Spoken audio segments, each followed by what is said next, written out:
Today we're going to be unboxing and assembling a brand new Audio-Technica LP120X here on today's episode of Todd's Turntable Talk.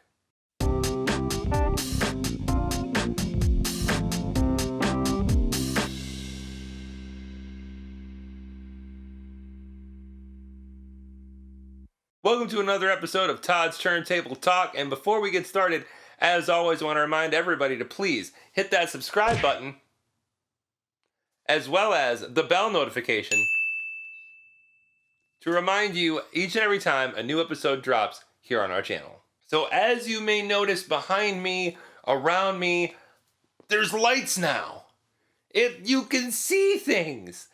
I want to really throw a shout out to Jeff Vaughn, a good friend of mine, video guy who gave me a lot of really cool tips on lighting to make the show pop a little better and make it so people can see things better. So the show is growing as we keep going.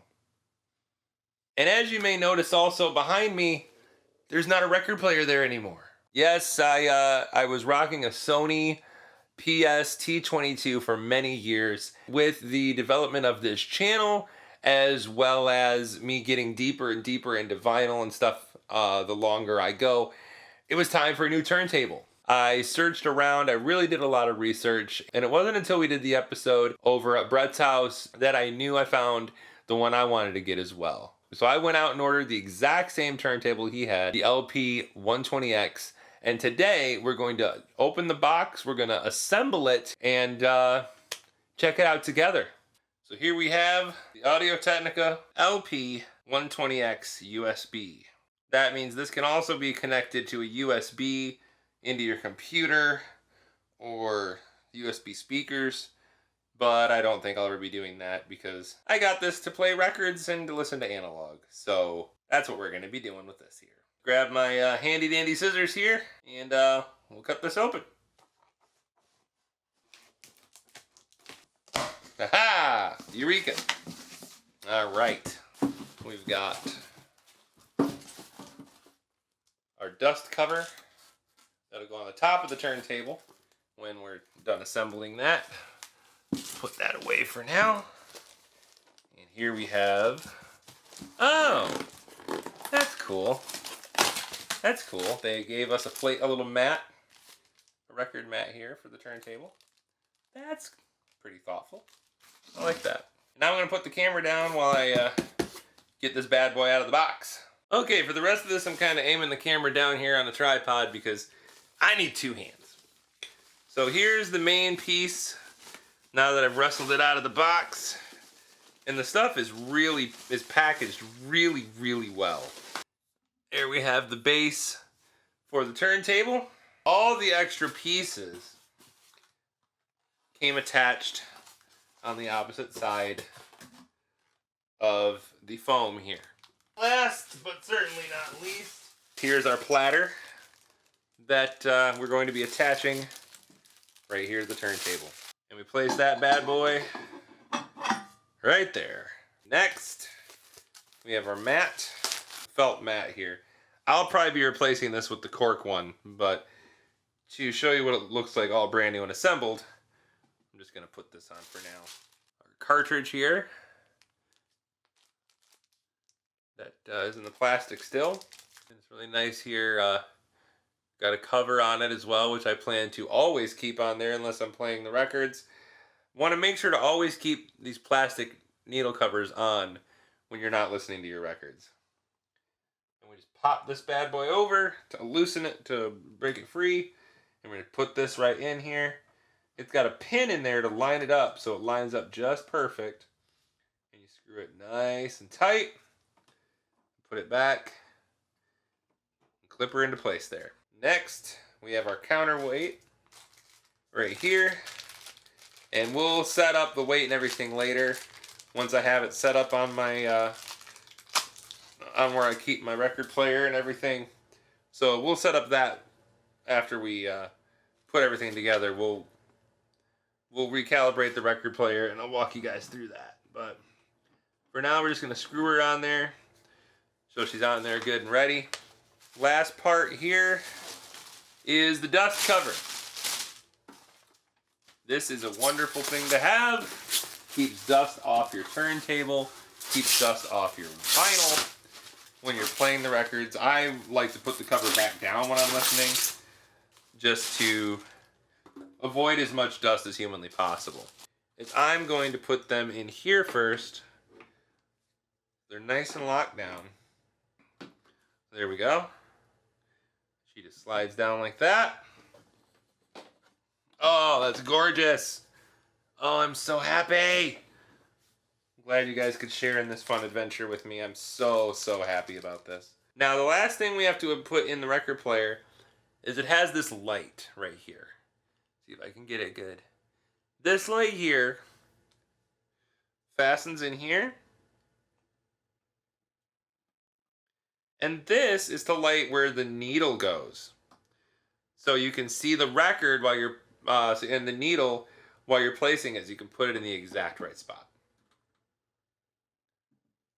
Okay, after some moving things around, we're all set to plug her in here and get her rolling. And on the back, it's real simple. It has a switch for phono or line.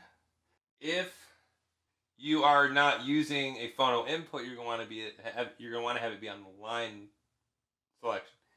I myself have a phono input on the back of my stereo, so I'm going to be switching it to phono. So we have our ground here and our left and right. So this ground thing here is going to slide in behind like this, and then we just tighten that screw and it's grounded. And when we got it turned around, we're also going to plug in our power and plug it right in to the DC in. Now with that done, she's ready to flip back around, set up the weight and anti-skate, plug her in, and start jamming. As you can see here, the instructions have exactly how to set it up and what numbers to set to. So the weight is set to 2 and the anti-skate is also set to 2. You usually want those to match, and as you see here, and like we discussed in the previous video, we want to first adjust the weight so the arm is completely flat and level. We don't want it sticking straight up, and we don't want it weighing down.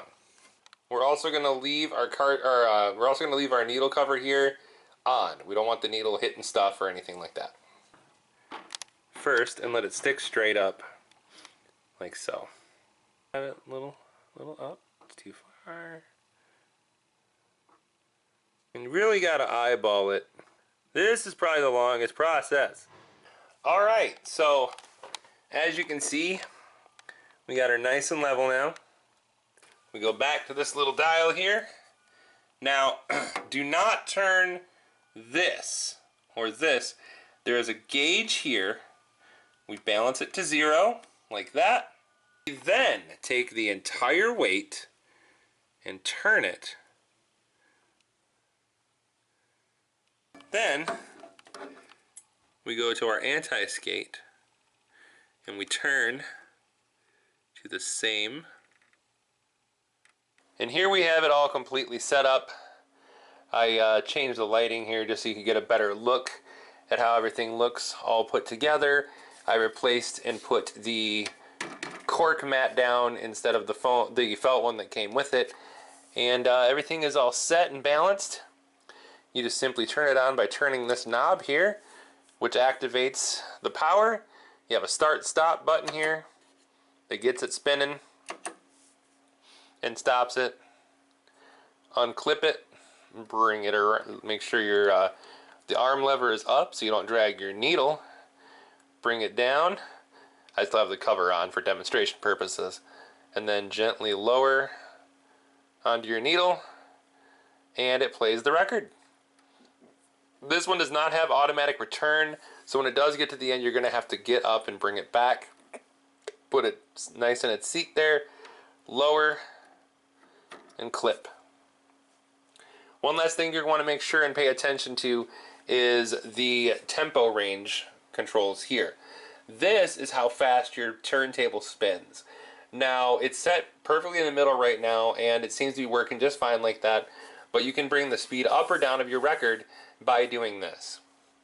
And really because you have a strobe here, and what you want is you want the middle line, I don't know how well this is going to come through on the video, but you want the middle line that's lit up to stay pretty still. If it's not, if it's going too far this way, it's going too fast. If it's going too far this way, it's going too slow. And you're going to adjust your tempo range here to make that be perfectly level and even.